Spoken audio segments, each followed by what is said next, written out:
Yo guys, it's Mighty, and in this video I want to talk about one of the nicest control pads on the market right now.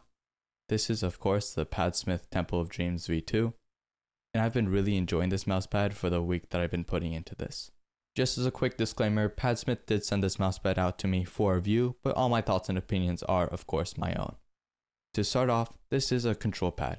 It has relatively high dynamic and static friction, and it's a very controlled experience and meant for more tac shooters, but I've also been using this in tracking focused games such as Apex, Overwatch, and Warzone, and I've overall had really good experiences using this mousepad in those games. This mousepad is also slightly textured. It's a pretty light texture that's relatively soft, and I don't really feel it while playing. The texture doesn't really affect my arm or hand at all, and it also doesn't really affect most mouse skates. The texture does, however, have more of an influence on larger skates. Mostly I've been using this mousepad on Jade dots.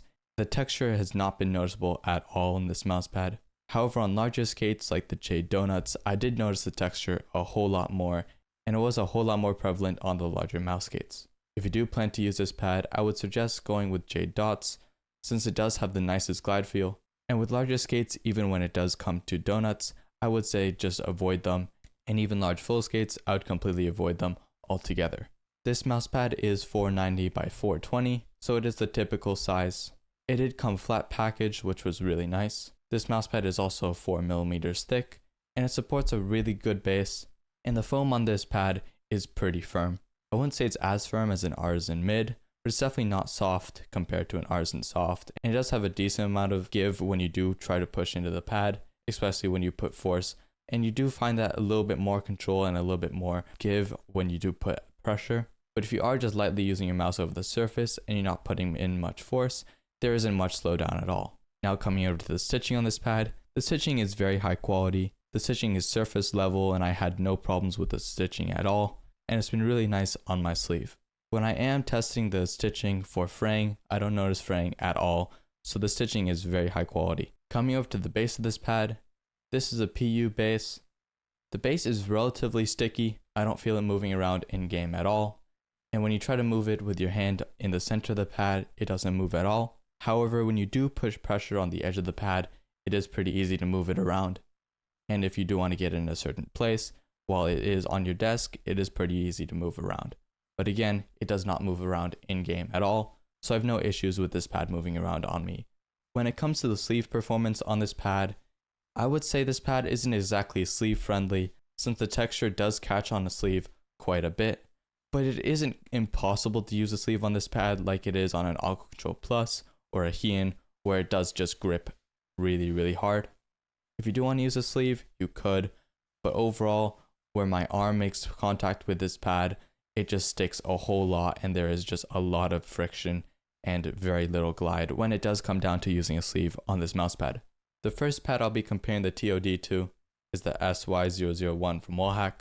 The Wallhack pad has a little bit less dynamic and static friction and has overall a nicer surface feel that isn't as grippy on my arm or a sleeve, and it's a whole lot nicer to use with basically every type of skate.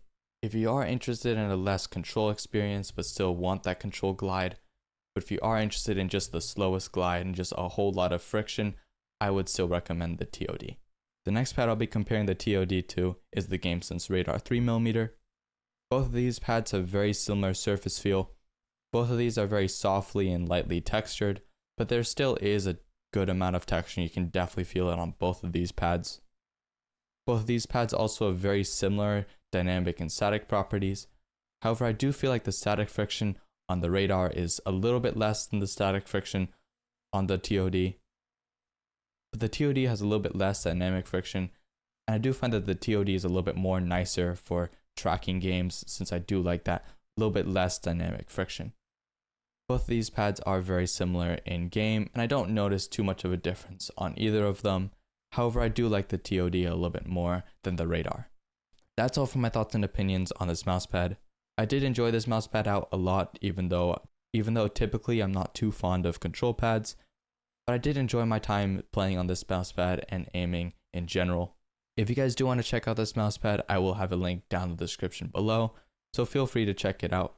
If you guys do want to support a fellow Warzone creator, you can use code MightyAims, which I will also have in the description below, and support him as well. Thank you guys so much for watching. Until next time, peace.